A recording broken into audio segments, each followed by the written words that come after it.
The Lionsgate Portal does not exist. It is not rooted in astrology. It is not based in ancient Egyptian culture, nor is it a portal. So let us dissect this fallacy. First off, the term portal is not astrological at all, and astrologers don't use the word align, by the way. Those are tags from the New Age movement. Lots of people are drawn to double or triple numbers. Sometimes people call these angel numbers. And in the New Age starseed movement, the concept of the Lionsgate Portal has gained a lot of momentum over the last 2 decades, claiming for it to be some life-changing, magical, manifestive time of year that activates your heart center and all these fanciful things which just honestly take away from our responsibility to do our own work and reflection. And so the thing is, the 8th of August is not a time when astrologically, astronomically, anything major happens, at least not consistently every single time of year. That's not how astrology works. The proponents of the Lionsgate idea involve the sun being in Leo and supposedly lining up with the fixed star Sirius and the constellation of Orion all lining up in some kind of geometrical way. And this is supposedly meant to activate some portal or gateway for spiritual channeling. And as an astrologer of over 12 years, I'm here to dissect why this is not valid. The first part is the fixed star Sirius. So whether you go by sidereal or tropical astrology, you'll see Sirius sitting in Gemini or the Cancer constellation. And so at least in our lifetime, every single year when the sun moves back around to that part of the sky in early July, we can always expect that to happen. So the sun meets Sirius in early July. And from this point onwards, the sun will continue to move away from Sirius. And eventually it'll move so far away that we'll be able to see Sirius again in the early morning prior to sunrise. And this happens about a month after the sun has moved away from Sirius. So that's giving us around 8th of August, thereabouts.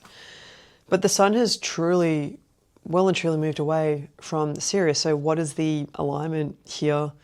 There's no major Ptolemaic aspect that is being made between the two. So no astrologers are going to be thinking about that specificness, what the New Age movement is trying to claim.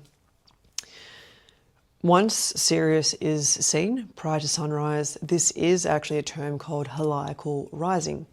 And this concept can be used through any star, any planet. So once it has gone through the sun's rays and we are able to see it once again in the early morning.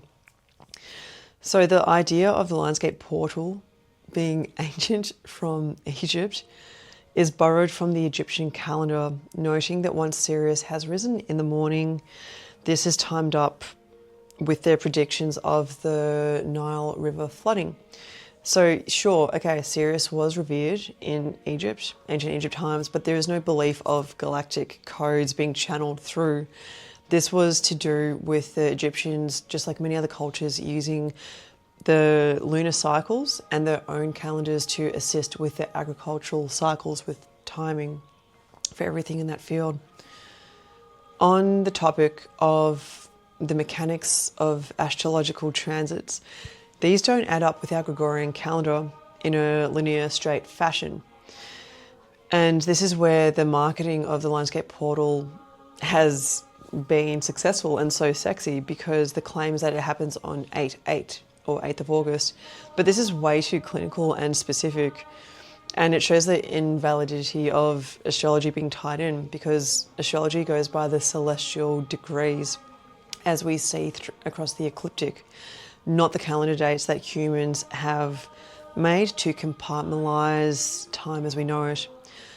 The cycles of nature, the universe, planetary transits do not operate on our human calendar. So think about it. If we are using the Gregorian calendar, which was established in 1582, then how can the Lionsgate Portal, which is also ancient, therefore be continuously tied up with 8/8?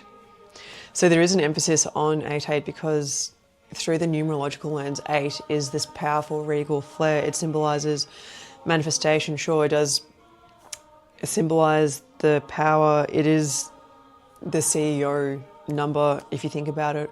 And when it's laid on its side, it does look like the infinity symbol.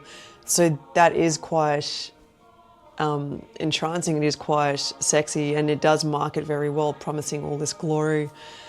But again, if people want to use this day through just the numerological lens, that's understandable. But to go and drag in all this astrological history and pretend that it's part of that, that's a fallacy. That's a complete fabrication right there. And it's frankly quite lazy. So the New Age system seems to have taken advantage of these fixed days because it makes it easy to remember, it's easy to market, thus making it easy to share viral content and feed into people's excitements and insecurities. So if you are drawn to learning about the astrological modality and want to avoid all the sugar-coated, watered-down vanilla slop that is out there, feel free to follow, because there's plenty of in-depth certified information right here with a compassionately cutthroat approach. So thank you for listening. I hope this was helpful.